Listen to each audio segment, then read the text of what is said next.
Rediscovering the burial site of enslaved people at Andrew Jackson's plantation. A significant historical discovery has been made in Tennessee, shedding light on a buried chapter of America's past.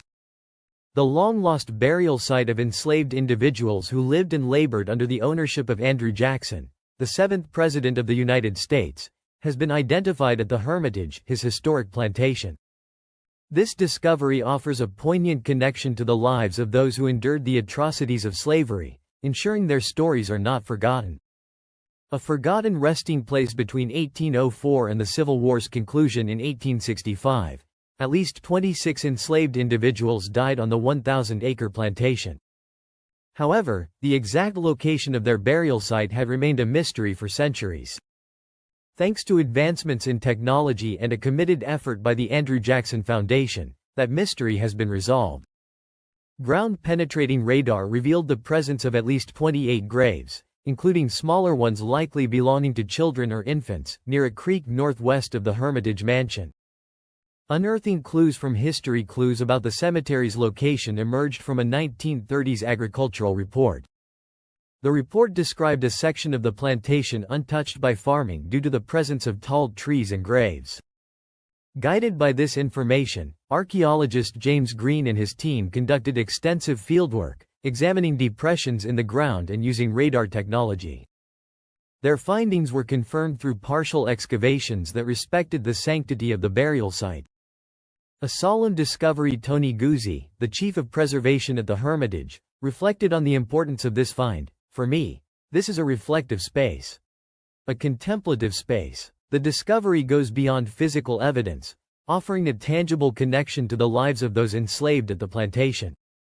Unlike the museum's preserved cabins, which provide historical context, the cemetery evokes a deeply personal and emotional understanding of the enslaved community's struggles and resilience.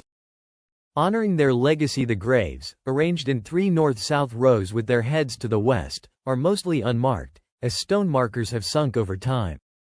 The Hermitage plans to incorporate the cemetery into guided tours, providing visitors with an inclusive narrative about the lives and contributions of the enslaved individuals who shaped the estate's history. Jason Zients, CEO of the Andrew Jackson Foundation, emphasized the importance of collaborative decision-making in preserving the site. We believe that other voices, including historians and descendants of those enslaved at the Hermitage, should guide the next steps in memorializing this sacred space. A broader historical context. Andrew Jackson, like several early U.S. presidents, was a slave owner. At the time of his death, he owned about 150 enslaved individuals who worked as field laborers, domestic servants, and skilled tradespeople. Their contributions were essential to the success of the plantation, yet their stories have often been overshadowed in historical narratives. This discovery underscores the importance of acknowledging and preserving the histories of marginalized groups. The inclusion of the cemetery in tours and educational programs aims to provide a fuller, more inclusive understanding of life at the Hermitage. It also serves as a reminder of the resilience and humanity of those who lived and died in bondage. This discovery is not just a historical milestone but also a call to honor the lives of those whose stories were buried along with them. By bringing their history to light, the Hermitage takes a step toward a more comprehensive and truthful representation of America's past.